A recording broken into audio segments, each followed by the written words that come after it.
qui sont arrivés après des morts-nés, il faut faire une cérémonie spéciale. Maintenant, pour marquer cela, il y a un petit autel qui est fabriqué et qui est béni par le représentant de l'ethnie. Souvent, c'est une petite poterie dans laquelle on met des ingrédients. Et maintenant, on en ça sur le sol et on enterre avec des incantations et en appelant, en somme, la bénédiction de Dieu sur l'enfant.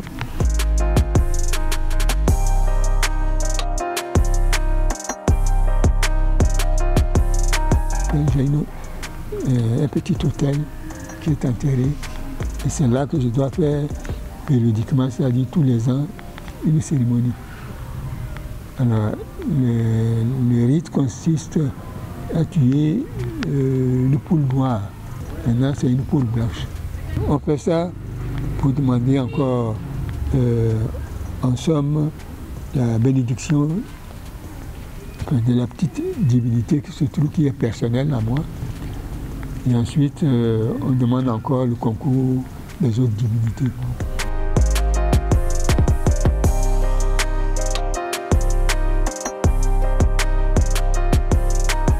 Généralement, on dit que ces enfants qui arrivent après des morts-nés, il faut les vendre à d'autres ethnies pour que ces enfants-là restent. On continue de rester chez soi, mais symboliquement, on dit qu'on l'a vendu à telle personne. Pour que c'est ceux-là qui bénissent. On lui donne le nom de l'ethnie. Souvent, c'est ça. Donc, mon cas, par exemple, je suis arrivé après des morts-nés. Alors, on a dû me vendre au moment où je suis arrivé à l'ethnie Kabye. Chez nous, les Kabyes s'appellent les Cabrais. Bon, il y a d'autres à qui on vend au Peul. Et généralement, ceux-là, c'est les Boni chez nous.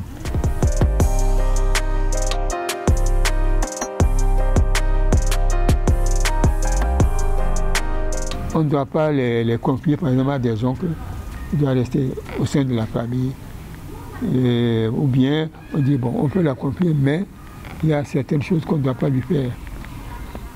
Par exemple, des injures graves ou des choses comme ça.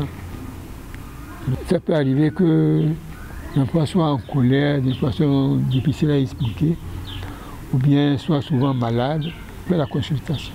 C'est à ce moment-là qu'il se révèle qu'il y a eu des choses, enfin il y a eu infraction à des interdits. Et maintenant on essaie de réparer cela. Voilà, nous en savons un peu plus sur ces enfants qui viennent après les enfants morts-nés en milieu Kotokoli. Et je pense que c'est aussi pareil hein, dans les autres culturels. Il y a forcément des similitudes. Oui, il y a des similitudes. Ce sont des enfants particuliers. Et ici, on a dit, au nom des interdits, il ne faut pas confier l'éducation de ces enfants à un oncle. Un oncle. Ni maternel, ni paternel. Il faut que l'enfant reste dans la famille avec son père, sa mère, ou bien en toi, la famille où elle est née. Il faut que l'enfant reste là pour que l'éducation soit suivie. Et aussi, il ne faut pas les insulter, ne pas leur dire de paroles sales. Il faut s'abstenir des violences verbales envers ces enfants-là. Déjà, c'est des enfants fragiles qui ont la chance de survivre. Généralement, ce sont des enfants qui arrivent au monde après un certain nombre de fausses couches de leur mère. Voilà. Et quand eux, ils viennent, il y a des cérémonies que l'on fait. Il y a des rituels qu'il faut pratiquer. Il y en a, par exemple, à qui on fait une sorte de cicatrice spéciale sur la joue. Et ça permet de... Voilà. Et c'est bizarre. Il y a des choses dans des réalités culturelles et culturelles. Très souvent, lorsqu'on le fait à des enfants comme ça, lorsqu'on constate qu'une femme ne fait que de morner et que un enfant qu'elle met au monde est rapidement récupéré et puis on lui fait cette cérémonie. L'enfant survit. L'enfant survit.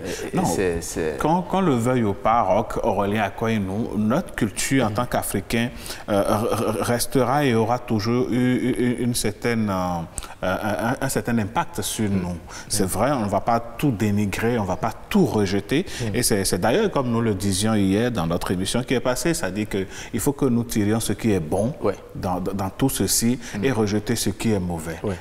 Bon, si une pratique peut sauver, à base, on peut prendre une feuille, on peut prendre les écorces d'un arbre, on peut faire telle ou telle chose. Si ça peut sauver une vie, c'est déjà ça. L'autre chose qu'on dénonce, c'est qu'on ne peut pas vouloir faire du bien à une vie et pratiquer ou bien passer par les mêmes pratiques et supprimer des vies, mettre des gens, les tirer vers le bas. Et donc, je pense que nos cultures demeurent nos cultures. De toutes les façons, il y a de très grands points positifs en la matière. Et il faut conserver justement ces plans, ces points positifs et les transmettre de génération en génération.